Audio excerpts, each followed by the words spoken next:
Hello and welcome to my latest weekly property news from Madison's. Well, today I'm recording this on Tuesday the 27th of February, I think it is. There'll be a debate going on at 10:30 about regulation of estate agents. So at the moment, the estate agency industry is relatively unregulated. You can do exams. There's the National Association of Estate Agents and ALA, which looks after letting agents. But generally they're a nice to do, not a necessity. When I used to work in my previous career in banking, it was highly regulated, had to have all sorts of exams and qualifications, but not so in estate agency. And that's unusual in our country. Other countries across the world have a lot more regulation. Well, with sales, they've been clamping down a lot on that, and trading standards has heavily become more involved in the last few years in terms of what you have to disclose to a buyer. But ultimately with sales, you act as a broker in the deal. So you find a buyer who wants to buy, and then you pass it over to a solicitor to look after all the risk and regulation side of things. But of course people can incur cost and fees to that point, so it's important they don't enter into a transaction, start incurring costs for surveys and solicitors' fees on false information that's been given by an estate agent. So misrepresentation around sales is a huge deal, and trading standards really coming into that more heavily to put pressure on it. But the debate today is more around letting agents, because letting agents don't have that solicitor involvement. They find the tenant, deal with all the paperwork, check them in. So they are the sole contact for that. So it's looking around more regulation for that. It's going to be a short debate, 10:30 today. You can go up to Westminster. I think it's in committee room 4 or maybe 5 if you want to watch. Probably a bit late now by the time you get this. But anyway, I'd be quite interested to listen to that. They're going to have various industry spokesbodies, people talking about why they think there should be more regulation. Well, of course, we've got the spring budget approaching, and stamp duty will be one thing that people would be keen to have addressed. It is expensive when you're buying a property, unfortunately. There was those lovely reliefs that we got during the pandemic, but we're back to normal now. If they do anything, they'll probably do it to first-time buyers. But a couple of stories that caught my eye of people who try to dodge stamp duty. I'm not going to give any names out, but basically, so one couple, they bought a property for £1 million, or just under £950,000 in Surrey, and under the advice of a wealth company, which I'm also not going to mention, set up quite an intricate scheme whereby they set up a company.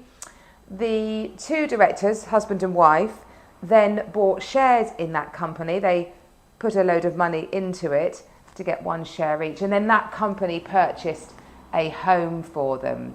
And there was quite a lot of layering in between that to kind of foggy the waters on the money, but HMRC said absolutely no way. It often takes a few years for them to catch up with you, so I think you could feel like you got away with it. Said no way, and they had to pay stamp duty of $38,500. It was very obvious that they looked through the company and it was just a house they bought for themselves, so they put this elaborate structure in between to try and hide. They didn't get away with that. Then another chap, this cost him a bit more money actually. So he bought a property in Oxford for 6.5 million.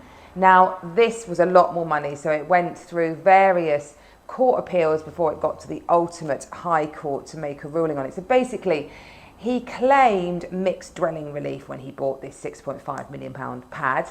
He said there was some commercial, some residential. So you get a lower rate of stamp duty. The stamp duty he therefore paid for that was £314,500.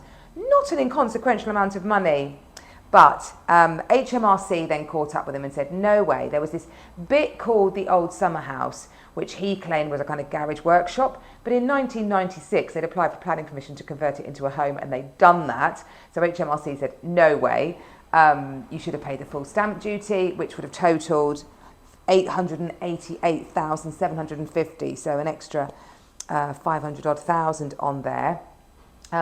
So then he went back in and said, well, okay, well, if it was residential, I should get what's called multiple dwellings relief. Now, multiple dwellings relief is absolutely legitimate. It's absolutely fine.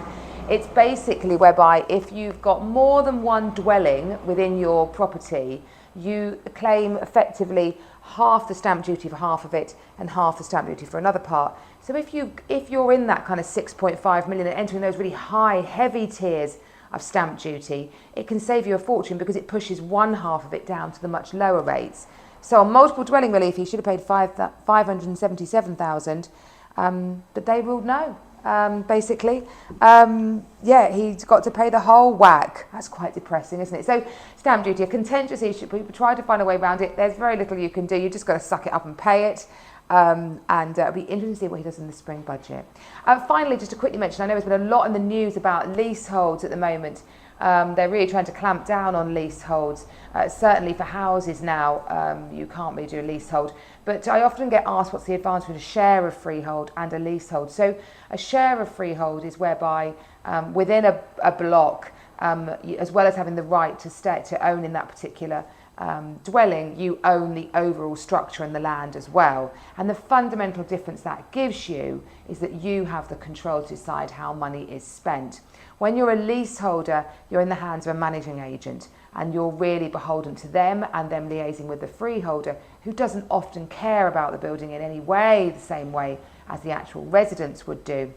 There's lots of control. Share of freehold is no real difference other than that complete control that you have. You will meet with the other co-owners and you will decide how money's going to be spent. So definitely share of freehold is better. A bit more work often. Sometimes you'll have more responsibility, more ownership, but ultimately that's not a bad thing. So yeah, watch this space on that. I hope it's been a good roundup for you, and I look forward to seeing you next week. Bye-bye.